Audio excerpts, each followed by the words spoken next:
Irmãos, é muito importante lembrar que quando nós estamos lendo a Bíblia, quando nós estamos lendo a Bíblia sendo ensinado, quando nós estamos ouvindo a Bíblia sendo lida ou sendo cantada, nós estamos lidando com a palavra de Deus. Não é uma palavra humana, é uma palavra de Deus, então tem que ser abordada com um coração humilde, com um coração disposto a aprender, porque Jesus, ele é a nossa luz.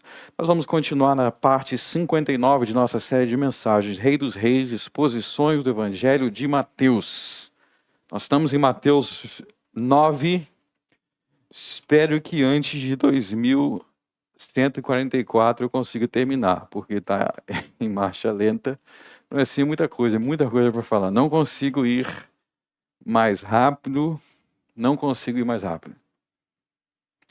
Então é assim que vai ser. Mateus capítulo 9. Teve uma vez, mas eu já preguei nessa igreja o livro de Gênesis inteiro. Já preguei Gênesis inteiro. Pena que se perdeu.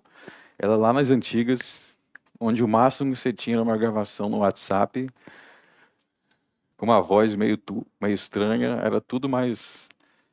Hoje em dia está mais chique. Canal no YouTube. Abriram Mateus 9, vamos ler dos versos 14 ao 17. Então vieram a ele os discípulos de João, dizendo: por que jejuamos nós e os fariseus muitas vezes, e os teus discípulos não jejuam?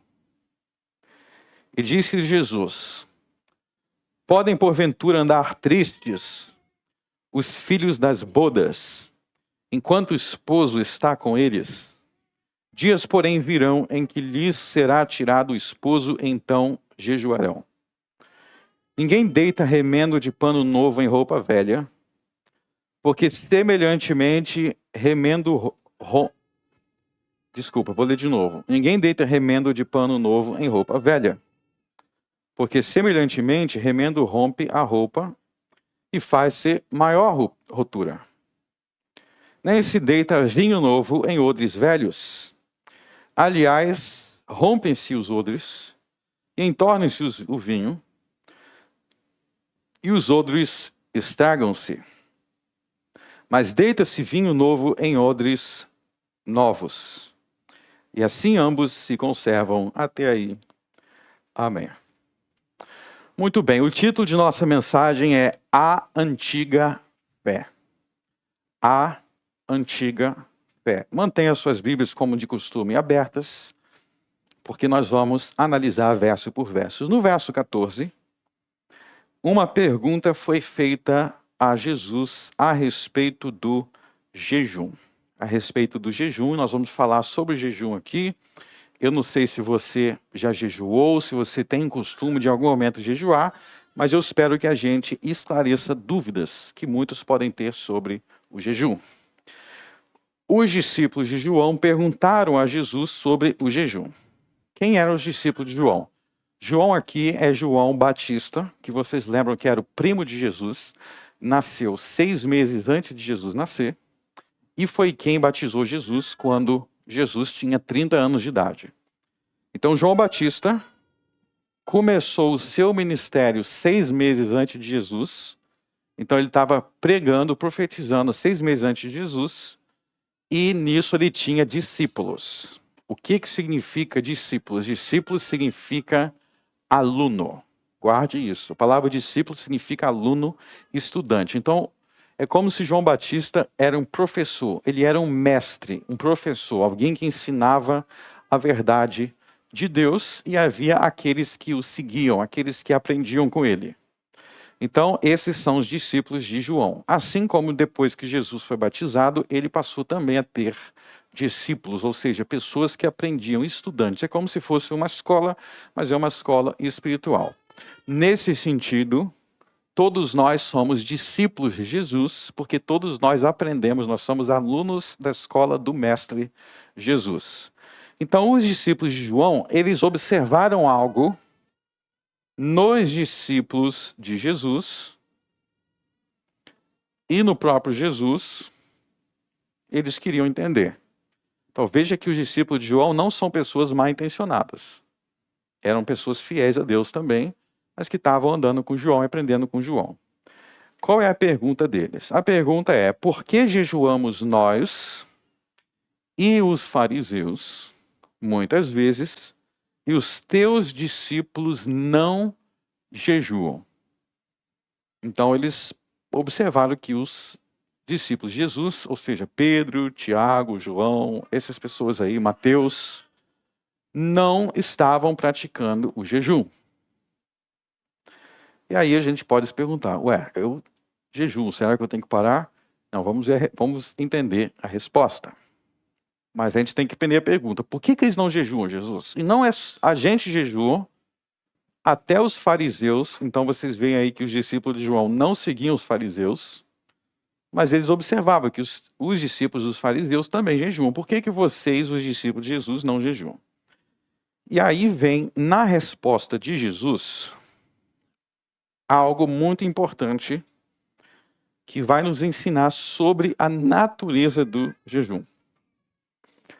Verso 15. E disse-lhe Jesus: podem porventura andar tristes os filhos das bodas, enquanto o esposo está com eles?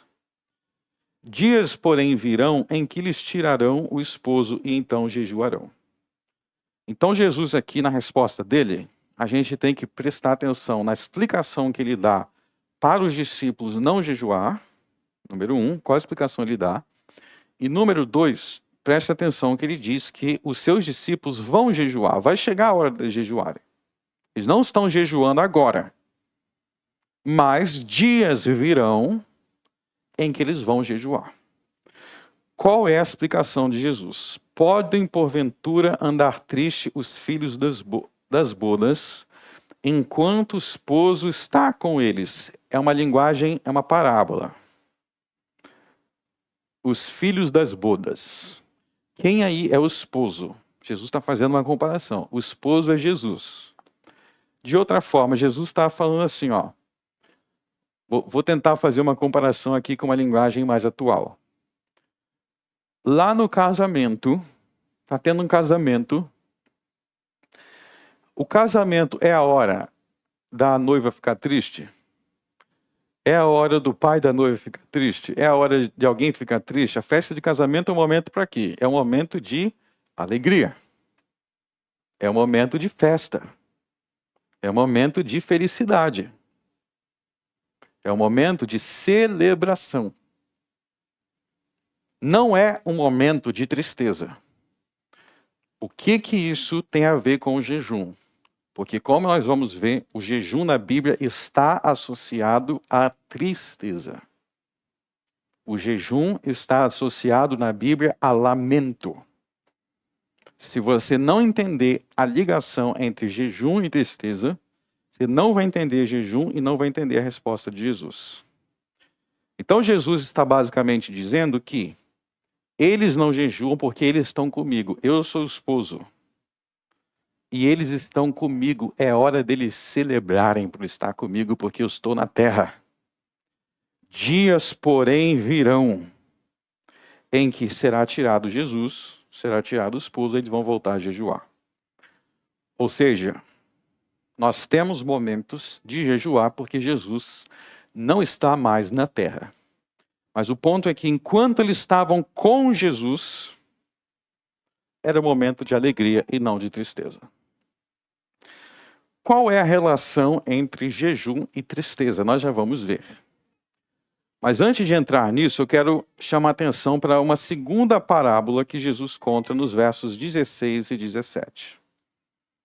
E talvez vocês tenham lido isso muitas vezes e tenham ficado dúvida. O que Jesus quis dizer? Jesus diz: ninguém deita remendo de pano novo em roupa velha. Isso está escrito no verso 16. Então veja que tem uma roupa velha e tem um pano novo. E no verso 17, nem se deita vinho novo em odres velhos. Então veja que tem duas comparações aí que são parecidas. Uma envolve roupa, e outra envolve vinho. Existe a ideia da roupa velha, do pano novo, vinho novo, odres velhos. Qual é o teor dessa comparação? Ou o que Jesus quer dizer e o que isso tem a ver com a questão do jejum?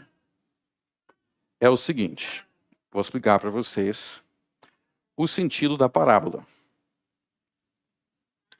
A roupa velha e os odres velhos, se não é para botar vinho novo nos odres velhos, é para botar o quê? O vinho envelhecido. Aí você tem que se perguntar, o que é, nesta parábola, o vinho envelhecido, o que é a roupa velha? Para se perguntar. Alguns, antes de falar o que é, eu vou te falar uma interpretação errada, que muitos têm, e que se você tem essa interpretação, é exatamente o contrário que Jesus disse. Talvez você tenha ouvido. Alguns dizem assim, ó, a roupa velha é o Velho Testamento e a roupa nova é o Novo Testamento. O vinho velho é o Velho Testamento, o vinho novo é o Novo Testamento. Quem já ouviu essa interpretação? Alguém já ouviu? Levanta a mão. Vou te falar por que essa interpretação não é só errada, mas ela é blasfema. Por que ela é blasfema? Porque você está dizendo com isso que o Novo Testamento não se encaixa no Antigo.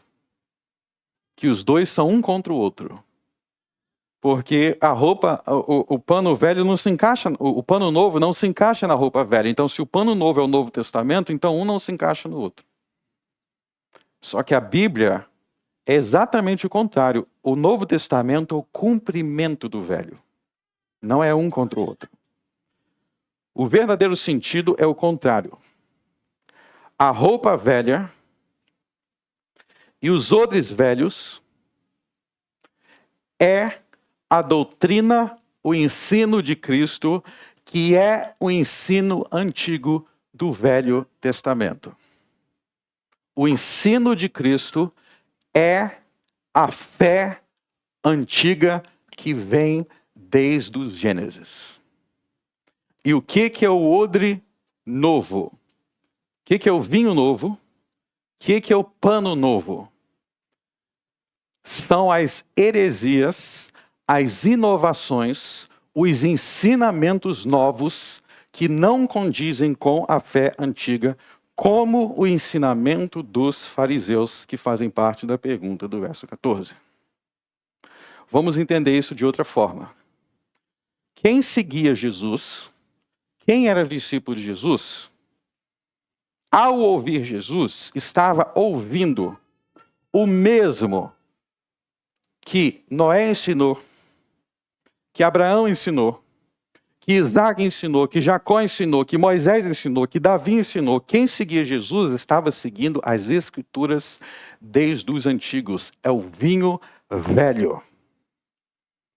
E quem seguia os fariseus estava seguindo inovações, doutrinas novas, ensinamentos novos, inclusive sobre o jejum.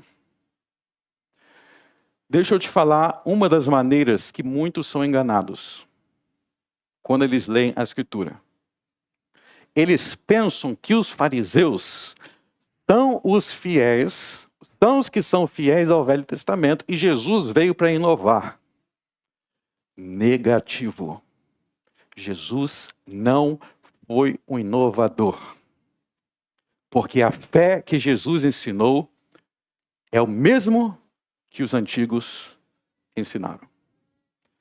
Vamos ver alguns textos que mostram isso? João capítulo 5.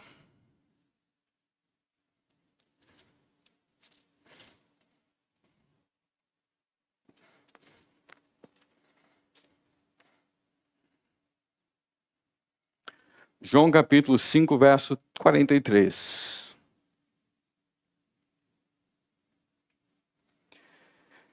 Eu vim em nome de meu Pai, e não me aceitais.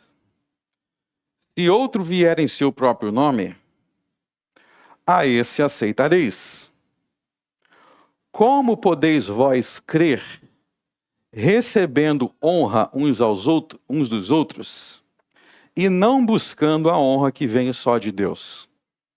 Não cuideis que eu vos hei de acusar para com o Pai, a um que vos acusa, Moisés, em quem vos esperais? Porque,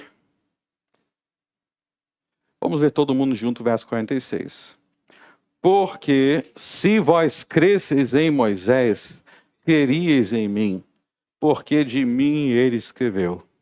Mas se não creredes nos seus escritos, como crereis nas minhas palavras? Ou seja, o que eu estou ensinando, o que eu digo, o que eu faço é o mesmo que Moisés ensinou e escreveu. Pulem para Lucas. Lucas capítulo 24.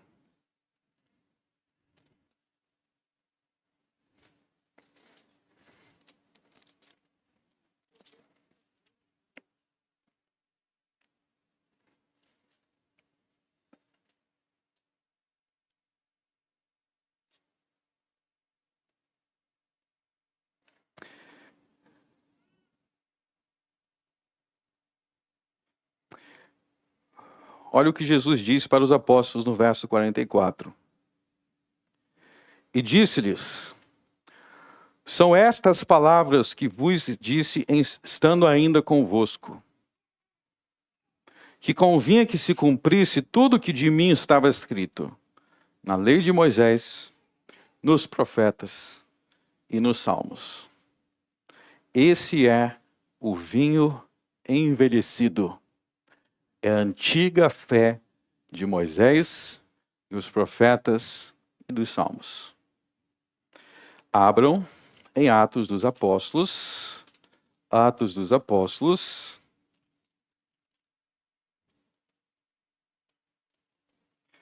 Capítulo 26. Isso aí é o julgamento de Paulo perante o rei Agripa.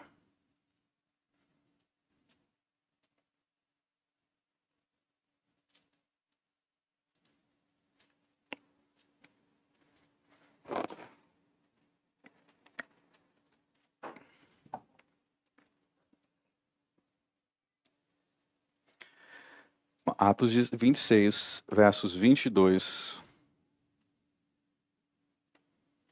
Mas alcançando o socorro de Deus, ainda até o dia de hoje, permaneço dando testemunho tanto a pequenos como a grandes. Agora nós vamos ler todo mundo junto. Não dizendo nada mais do que os profetas e Moisés disseram que devia acontecer.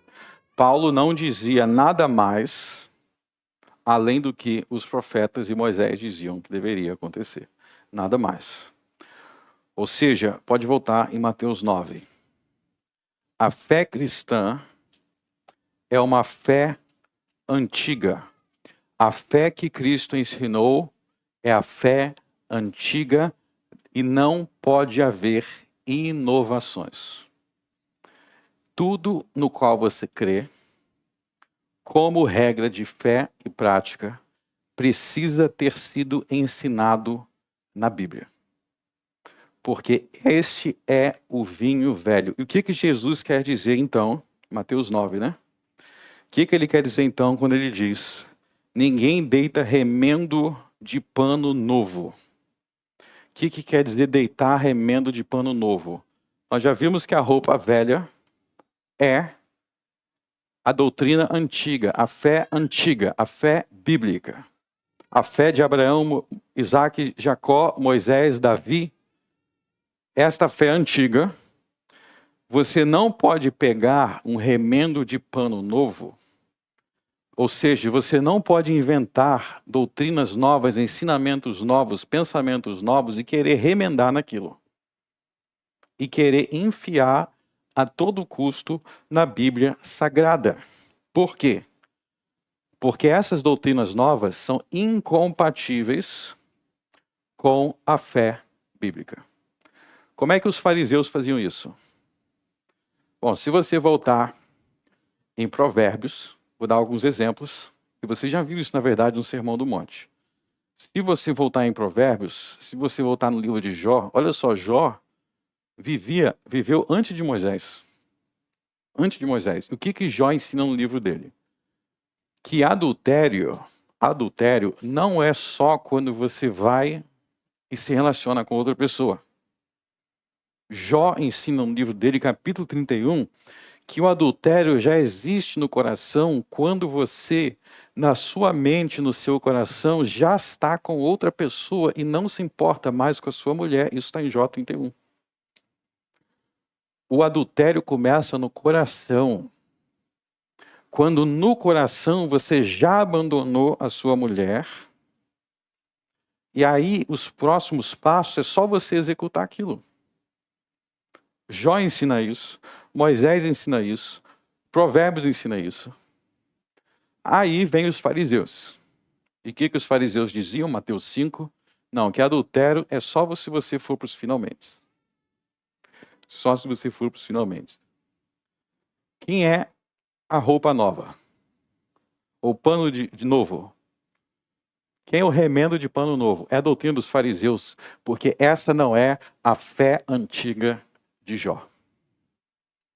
Eles estão metendo remendo novo para justificar seus pecados, mas não foi isso que Moisés ensinou. Vamos ver outro exemplo? Se você for no livro dos Salmos, se você for em vários salmos, fala-se muito sobre o matar com a língua. Fala muito sobre matar com a língua. Fala muito que tem coisas que você vai dizer para alguém que vai ferir muito essa pessoa. Que a pessoa vai morrer por dentro. Muitos de vocês já sofreram isso, que você se sente morto por dentro.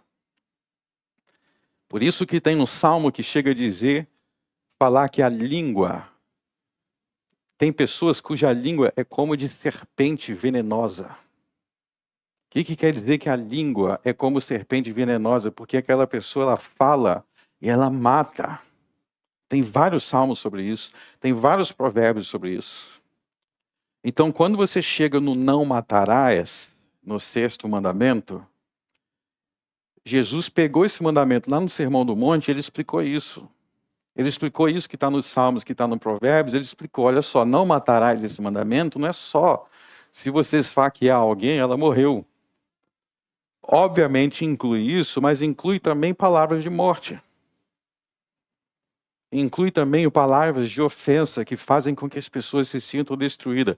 Eu pergunto, Jesus estava ensinando alguma novidade só para quem não lê, quem não presta atenção no que veio antes? Porque os Salmos já falavam sobre isso. Provérbios fala sobre aqueles cuja boca são como uma espada. O que a espada faz? Mata. Mata. Então por que as pessoas estão lendo não matarás e acham que é só ao pé da letra? Porque não prestaram atenção em Moisés, nos Salmos e nos profetas. Porque eles deixam isso muito claro. Então, novamente eu pergunto. De quem é o vinho velho? Quem é o vinho envelhecido aí e quem é o vinho novo? O vinho novo são os fariseus, porque eles diziam que não tem problema ofender as pessoas. Que não tem problema.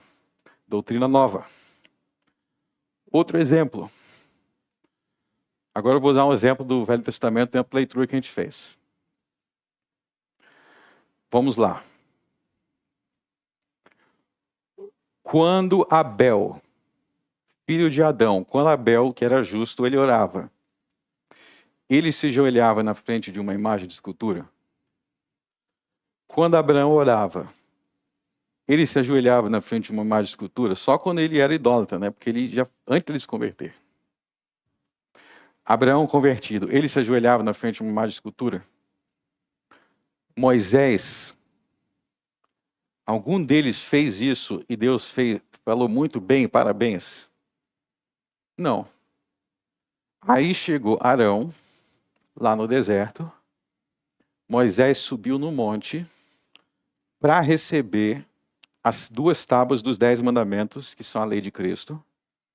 O segundo mandamento dizia: não farás para ti imagem de escultura, nem adorarás, nem se prostrará perante ela. Aí Moisés ficou lá no monte 40 dias. O povo estava esperando. Viram aquele monte se tremer. Falaram assim: alguma coisa está acontecendo lá em cima. Aí algum inteligente, para não dizer o contrário, falou assim: sabe uma coisa? Eu acho que esse Moisés já morreu lá em cima. Já morreu. Já passou muito tempo. Arão, chega aí. Eles chamaram Arão. Isso está em Êxodo 32. Êxodo 32. Arão, chega aí. A gente vai fazer um bezerro de ouro. E esse bezerro vai ser de ouro, hein? Esse bezerro vai representar Deus. Tá? É uma imagem de Deus na forma de um bezerro. Por que eles acharam que Deus tem a forma de bezerro? Não sei. Mas fizeram a imagem de um bezerro. E falaram: esse aqui representa Deus. Segundo mandamento. E aí Moisés soube disso. Deus falou assim: olha o que teu povo está fazendo lá embaixo. É interessante nessa parte, Deus não fala meu povo. Deus fala: olha o que o teu povo está fazendo lá embaixo. Aí Moisés fica irado, ele desce correndo. Ele encontra o bezerro de ouro, um monte de gente nu, sem roupa, já caindo na orgia. Moisés pega as tábuas, quebra no chão. Aí vai perguntar para Arão: Arão, o que está acontecendo aqui? Porque eu deixei você aqui para cuidar do povo. O que está acontecendo? Aí a história que Arão conta: não, Moisés, eu só joguei o negócio ali e apareceu esse bezerro sozinho. Apareceu o bezerro sozinho, foi isso que ele contou. Aí Moisés enlouquece. Esse é o momento que Moisés quase enlouquece. Moisés chega a falar assim: Deus, se quiser me matar, me mata. É um momento até meio depressivo, se você parar para pensar, de Moisés, que ele chega a falar que é melhor ele morrer no meio do deserto também. Deus puxa a orelha de Moisés. Calma, Moisés. E o povo, existe um arrependimento. Agora eu te pergunto, aquela imagem ali, naquele momento ali, era o vinho velho ou era uma inovação? Era uma inovação. Porque os antigos patriarcas, Abraão, Isaac e Jacó, não adoravam Deus assim. Aliás, quando Jacó se converteu, qual foi uma das coisas que Jacó fez quando ele se converteu? No livro de Gênesis, ele jogou fora todas as imagens de escultura dos falsos deuses. Então, o que eu estou mostrando aqui na parábola de Jesus é que a verdadeira fé, ela precisa estar enraizada na velha Bíblia. Certa vez, conversando com um pastor, ele disse assim para mim, eu nunca mais me esqueço que eu fiquei tão escandalizado. Ele falou: eu não quero o evangelho de 2000 anos atrás. Eu quero o novo. Vocês já perceberam quantos cristãos existem que ficam enfatizando essa questão de novo, novo, novo, novo? Eu não quero novo, novo, novo. Eu quero velho, velho, velho. Eu quero orar da mesma maneira que o profeta Davi orava.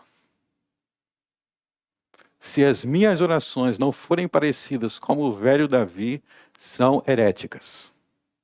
São heréticas. Davi orava em nome de Jesus.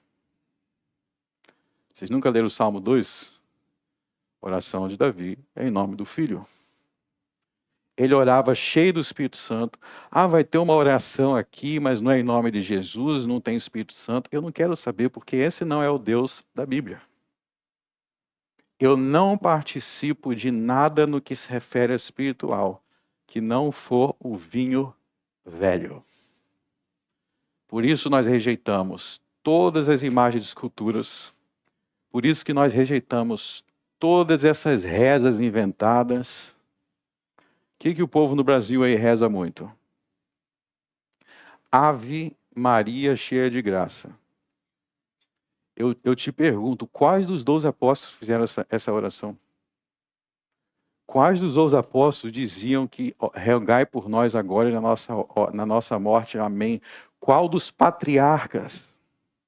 Por acaso, quando Jacó, antes de morrer, por que ele não rezou para Abraão? Por que José, quando estava perto da morte, não rezou para Noé? Falando assim, me salva, Noé, agora na hora da nossa morte. Eles não oravam assim, eles só oravam para Deus. Para o Pai, para o Filho e para o Espírito Santo. Davi, nós temos orações de Davi para o Pai. Nós temos orações de Davi se dirigindo ao Filho. Qual? Salmo 45 é uma oração a Jesus Cristo. Ué, mas eu não sabia que Jesus já existia antes de nascer. Existia antes de nascer, porque Jesus não é só homem, Jesus é homem e Deus. Essa é a fé antiga. E agora nós vamos falar sobre o jejum. Então, no contexto aqui, nós também não queremos doutrinas ou ensinamentos novos sobre jejum. Nós não queremos nada sobre o jejum que não foi ensinado por Moisés, pelos profetas, por Jesus Cristo ou pelos 12 apóstolos. Não quero nada sobre jejum. Por quê? Porque nós aprendemos, nós vamos ver aqui agora, que o jejum verdadeiro, o jejum feito da forma correta, alcança muitas bênçãos de Deus. Muitas bênçãos de Deus. Vamos ver alguns exemplos. E nesses exemplos nós vamos aprender sobre o verdadeiro jejum. Vamos abrir em Jonas capítulo 3.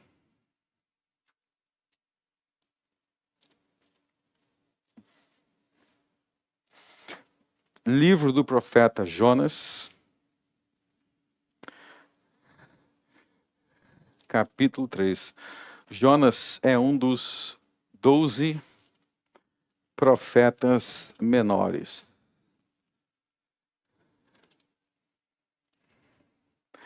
Já perceberam que esse número 12 aparece muito na Bíblia? Por que será? Eu não sei, se você descobrir, me ensina. Mas tem muitos 12. 12 apóstolos, os 12... Jonas é um livro pequenininho. E agora eu que me perdi aqui. Achei. Jonas. Tá. Então, vamos para o capítulo 3. Diz assim: E veio a palavra do Senhor segunda vez a Jonas, dizendo: Levanta-te e vai à grande cidade de Nínive e prega contra ela a mensagem que eu te digo. Vamos parar aí. Vou só recapitular, vou resumir aqui o livro de Jonas para vocês entenderem os capítulos 1 e 2. Tá, o livro de Jonas é o seguinte: no início do livro, acho que a maioria que conhece a história, Deus falou para Jonas: Jonas, você vai até Nínive e você vai pregar, você vai profetizar lá em Nínive. Tá? E aí, Nínive era para cá, Jonas entrou no barco e foi para lá. Ou seja, fugiu. Jonas é o profeta fujão. Muita gente não entende essa fuga de Jonas. Por que Jonas fugiu? Por que Jonas não queria ir para Nínive? Tem muita gente que acha que Jonas estava com medo. Jonas não estava com medo. Tá? Se você ler o capítulo 4, você vai ver que o problema de Jonas não era medo. Qual era o problema de Jonas? O problema de Jonas era ódio. Jonas tinha ódio dos ninivitas e ele não queria que os ninivitas fossem salvos. Você lê isso no capítulo 4, eu estou resumindo. Ele queria que os ninivitas morressem e fossem para o inferno. Por que, meu Deus? Bom, pensa naquela pessoa que já te perturbou muito. Você consegue pensar em alguém na tua vida que já te fez muito mal?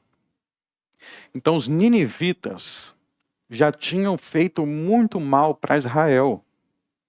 Os ninivitas, Nínive era a capital do Império Assírio e tinham feito muito mal para Israel. Então, Deus falou que ia destruir Nínive. Jonas falou: que bom, tomara que seja destruído. Isso é sério. E aí ele pensou: não, peraí.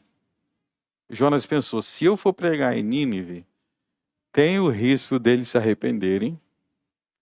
E eu sei que se eles se arrependerem, Deus vai perdoar. Eu não quero que ele seja perdoado. Foi a conclusão de Jonas. Eu quero que seja varrido do mapa. Aí você começa a pensar, poxa, essa história está na Bíblia? Deixa eu só abrir um parênteses aqui. Tem muita gente que estranha essas coisas na Bíblia. Você tem que entender o seguinte. A Bíblia lida com seres humanos reais. A Bíblia lida com sentimentos reais. Não são anjos. Você nunca teve um momento que você teve raiva de alguém e queria também que ela morresse logo?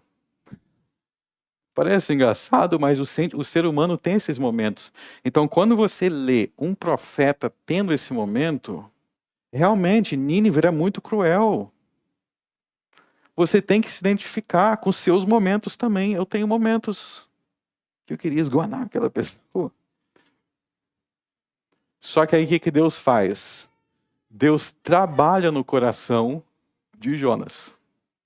Eu estou resumindo aqui o capítulo 1 e 2, tá? Você pode ler em casa depois com resumo. Aí Deus vai começar a trabalhar no coração de Jonas. Então Jonas entra no barco e basicamente diz, tchau, não estou indo para Nínive não, vou para outro lugar. Ele vai, se você ver no mapa, é realmente na direção contrária. E ele vai tirar umas férias. Aí daqui a pouco começa a chover, começa uma tempestade. Não tem como fugir de Deus. Ele tentou fugir de Deus, não tem como fugir. Aí começou a tempestade, daqui a pouco está todo mundo no barco, desesperado. E alguém que nem acreditava em Deus fala assim, não é possível. Tem alguém neste barco que fez alguma coisa que Deus está querendo matar todo mundo. E aí eles encontram Jonas. E eles pegam Jonas e jogam Jonas para fora. Jogam Jonas para fora. Aí acaba a tempestade, fica uma calmaria. Deus fez tudo isso para Jonas ir parar, sabe onde? Na praia de Nínive. Ele foi parar lá na praia de Nínive. E ele fala, bom, já que eu estou aqui mesmo, então vamos lá, vou pregar. Aí ele começa a pregar, ó, Nínive vai ser destruída. E eu consigo até imaginar esse homem feliz que vai ser destruído. O homem está feliz. Nínive. E não pensa que o que Jonas está falando, esse pensamento de Jonas, não pensa que é muito longe de você. Nínive realmente era um povo muito cruel. Só que Deus vai ensinar ele. Deus está ensinando ele. Aí, vocês não imaginam. O que Jonas não queria, acontece. O povo de Nínive se arrepende. Todo mundo em Nínive, começando pelo rei, fala, e não é que esse Jonas está certo? Ele está certo, realmente, esse é o Deus vivo. Vão todo mundo se arrepender e se converter e servir ao Deus vivo. Posso até imaginar a cara de Jonas falando, não acredito. E todo mundo falando, é isso aí, Jonas, é a verdade. E ele por dentro, já sei, Deus não vai destruir ninguém. Vocês estão vendo como que Jonas conhece a Deus? Ele sabe que Deus é misericordioso. Jonas sabe que você fala uma bobagem hoje, você se arrepende, Deus volta. Você faz uma bobagem, você se arrepende, Deus ama arrependimento e Jonas sabe disso. Deus sabe que Deus ama quando você se arrepende e ele te abraça. Você pode ter feito a maior bobagem, falei um monte de bobagem, se arrepende logo que Deus vai te abraçar de novo. Jonas entende isso. Jonas entende que Deus ama o arrependimento. Aí olha só, verso 5. Agora nós vamos ler, Jonas 3, verso 5. E os homens de Nínive creram em Deus e proclamaram um jejum e vestiram-se de saco, desde o maior até o menor. Olha só como o texto enfatiza, não é só meia dúzia de gente não. Todo mundo na cidade se converteu. Que situação estranha, né? Você está pregando, todo mundo concorda contigo e tu não está querendo que concordem muito. Todo mundo se converteu. esta palavra chegou também ao rei de Nínive e levantou-se do seu trono. Até o rei levantou-se do seu trono, tirou de suas vestes, cobriu-se de saco e sentou-se sobre a cinza e fez uma proclamação que se divulgou em Nínive pelo decreto do rei dos seus grandes, dizendo: nem homens, nem animais, nem bois, nem ovelhas provem coisa alguma, nem se lhe dê alimentos, nem bebam água, mas os homens e animais sejam cobertos de saco e clamem fortemente a Deus e convertam-se, cada um do seu caminho, da violência que há nas suas mãos. Até os bichos estão fazendo jejum. Esse rei aqui está querendo jejuar tanto que até os animais vão jejuar, ele falou. Nem o cachorro. Não deixe o cachorro comer. Vai todo mundo se converter a Deus. Estava todo mundo já convertido, ele fala isso mesmo. Vamos se converter. E eu imagino a cara de Jonas vendo tudo isso. Agora, preste atenção no seguinte. Em que situação eles jejuaram aí? No verso 5. Numa situação de arrependimento. E essa situação de arrependimento era uma situação que eles viram que eles seriam destruídos.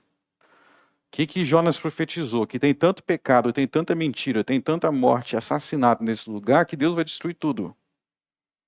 E aí eles se arrependeram, porque eles não queriam as consequências daqueles pecados. Ou seja, isso bate com o que disse Jesus. Por quê? O que Jesus disse? O que Jesus disse é que o jejum é apropriado para momentos de tristeza. Jesus disse, eles não estão jejuando, os meus discípulos, porque agora é um momento alegre.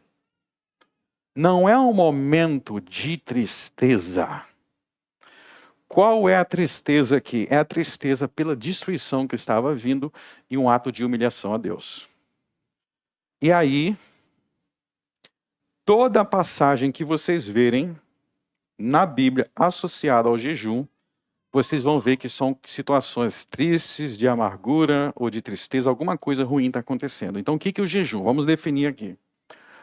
O jejum, ele faz parte de uma consagração a Deus em uma ocasião de tristeza, em que você pede a Deus para intervir naquela situação. Então, no caso aqui, Nínive seria destruído.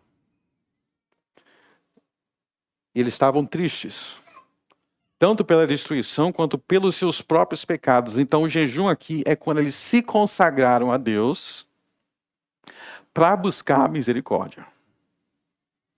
Então, qual é o momento, quais são os momentos adequados para jejuar? Tem alguma coisa acontecendo que, e aí tem várias coisas que pode ser. Tem passagens bíblicas que falam sobre guerra, sobre um problema pessoal, e você quer muito que Deus intervenha para trazer uma solução.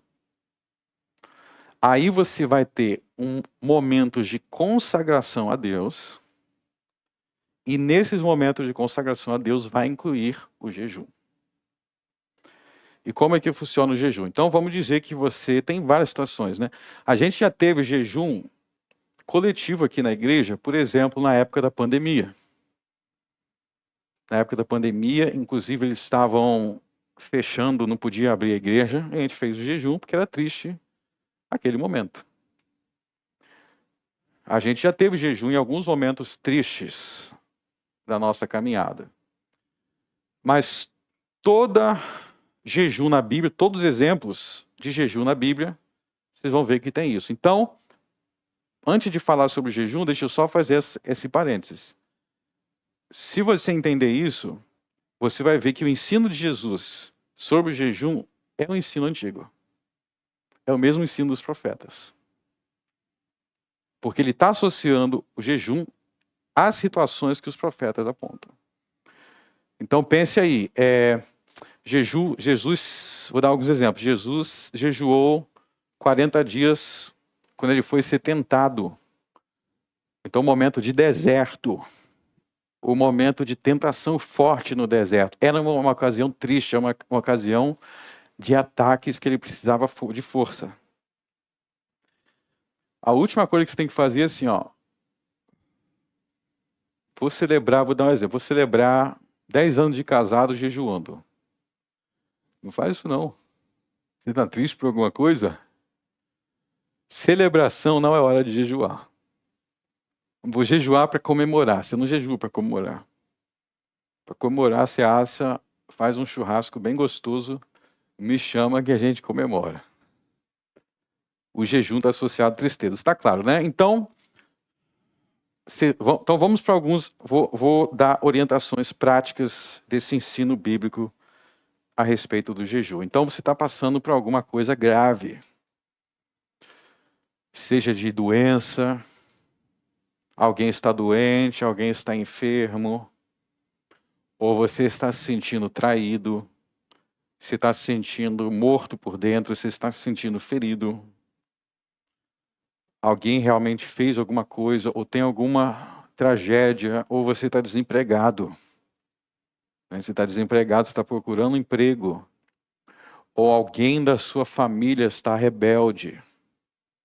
Então são situações desesperadoras, angustiantes.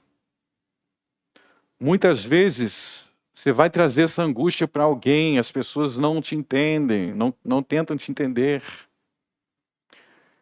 São momentos apropriados para jejuar. E como que você vai fazer isso na prática? O jejum na Bíblia sempre acompanha a oração. Jejum sem oração não é jejum, é regime. Aí já é regime. Eu estou ficando sem comer porque eu quero perder um pouco das minhas banhas. O jejum é um ato de consagração espiritual. Então você vai determinar um período em que você não vai comer. Vai ter um período que você não vai comer. Qual é o período? Vai ser entre 2 da manhã e 5 da manhã. Aí não vale. Porque nesse horário você está dormindo, né? O período, não tem um período, na Bíblia não tem um período específico que tem que ser só aquele período, mas tem que ser algum período que você normalmente estaria comendo ali.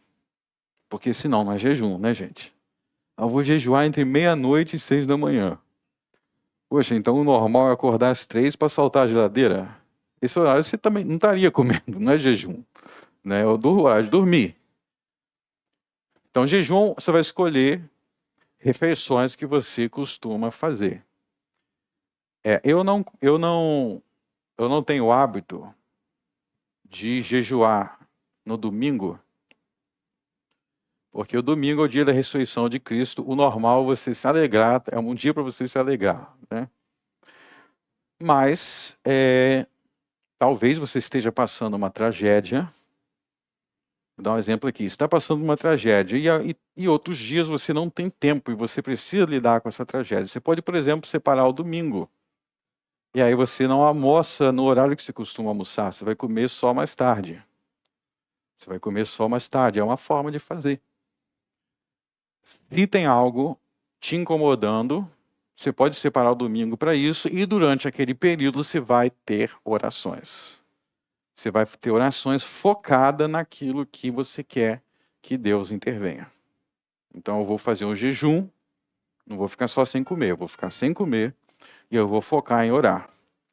Qual é o efeito de ficar sem comer? Primeiro que isso é um jejum espiritual.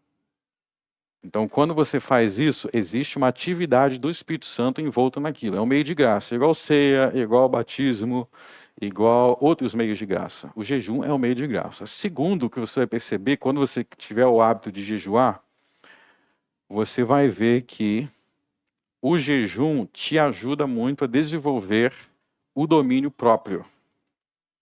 Porque na oração é muito importante o domínio próprio. É muito fácil você, quando você está orando, sua mente se desviar para várias coisas ou pensar em várias coisas. Isso é comum.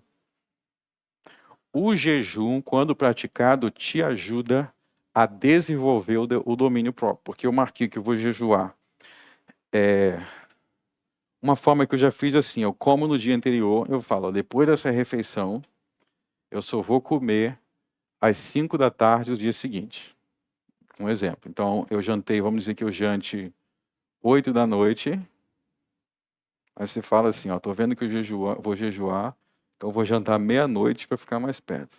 Gente, não fica tentando burlar o sistema. Você comeu a última refeição no horário normal, você não vai atacar a geladeira de madrugada. Você comeu no horário normal, aí vai ter um tempo determinado. A partir do momento que você determinou um tempo, aquele tempo sem comer vai desenvolver e te ajudar no domínio próprio e no autocontrole das suas emoções, no autocontrole do seu corpo. O jejum ajuda muito no desenvolvimento do domínio próprio. O domínio próprio é muito importante para a vida cristã. E na oração você vai ver que vai te ajudar a ter mais foco. A ter mais foco. E aí você pode fazer um jejum. É só de comida ou você pode fazer de comida e bebida. Eu recomendo, se você não tem muito esse hábito, você não fazer coisas muito prolongadas. Se começar de cara muito prolongado. Você tem que começar mais menor para você ir desenvolvendo a capacidade. Eu nunca jejuei, então vou jejuar agora por 40 dias e 40 noites. Não, isso aí ocorreu com Cristo por um milagre. Você tem que começar, dentro de um tempo menor. Dentro de um tempo menor, para você ir treinando. E aquele período você fica o máximo possível orando, lendo a Bíblia, louvando a Deus, cantando. Procura ter um espaço, um tempo ali para orar, para cantar. Você vai ter que ter algum momento para buscar aquilo que você quer. Então, esse é o jejum bíblico. Então, e aqui, vamos para o verso 10. Vamos para o verso 10. E Deus viu as obras deles, como se converteram de seu mau caminho, e Deus se arrependeu do mal que tinha anunciado lhes faria e não o fez. Olha só, agora vamos para o capítulo 4. Mas isso desagradou extremamente a Jonas, e ele ficou irado. Então veja que o jejum foi aceito por Deus. E eu quero terminar enfatizando isso. Ore e jejue na expectativa de ter a sua oração e o seu jejum aceito para que você seja atendido. E eles não foram destruídos. Eles não foram destruídos. Guarde isso no coração. Talvez você esteja com dificuldade de orar. Talvez você esteja com dificuldade de buscar a Deus. E uma maneira que você tem de se animar para isso, de tentar voltar a ter vigor, é entendendo que Deus atende orações e tem coisas no mundo que vão mudar. Essas coisas que te deixam tristes, essas coisas que deixam abalado, podem mudar mediante um dia de jejum e oração. Muitas coisas podem mudar. Nínive pode vir a não ser destruído. Nínive pode vir a ser destruído. Se arrependa, jejue, cultive a prática do jejum. Muitas coisas podem acontecer. Inclusive, essa cidade não foi destruída. E eu quero terminar fazendo uma pergunta. Qual é a lição de Deus para Jonas aqui? Qual é a lição de Deus para Jonas? Amai os vossos inimigos. Essa é a lição do livro de Jonas. Ore pelos seus inimigos. Vocês lembram quem ensinou isso? Jesus, no Sermão do Monte. Jesus estava ensinando uma doutrina nova ou uma doutrina antiga? Se apegue às Escrituras, se apegue à Bíblia. Sabe quando que Jonas perdeu o fio da meada? Porque ele se esqueceu das Escrituras. Se esqueceu que Moisés orava pelos seus inimigos. Vocês lembram que Moisés orava pelos seus inimigos? Vocês lembram, não? Deus mandava uma praga. Aí Faraó dizia que estava arrependido. Aí ia lá Moisés e orava a Deus. E Deus tirava a praga. Quantas vezes Moisés orou por Faraó para Deus tirar a praga e Deus tirava. Jonas deveria ter lido isso antes de fugir de Nínive. Vamos orar. Altíssimo Deus, eu te peço que tu esteja ensinando este povo a jejuar, para que por meio do jejum venham alcançar muitas bênçãos. Esteja, Senhor, ensinando este povo a te buscar com oração e com jejum. Não conforme jejum inventados pelo homem, mas da maneira que a lei e os profetas ensinam. As leis e os profetas que Jesus não venham destruir, mas cumprir. Obrigado, Senhor, pelas Sagradas Escrituras. Não queremos, Senhor, remendo novo de roupa. Queremos a roupa velha. Queremos as odres velhas. Queremos crer na mesma fé e no mesmo Deus de Abraão, Isaque e Jacó. No nome de Cristo, eu oro. Amém.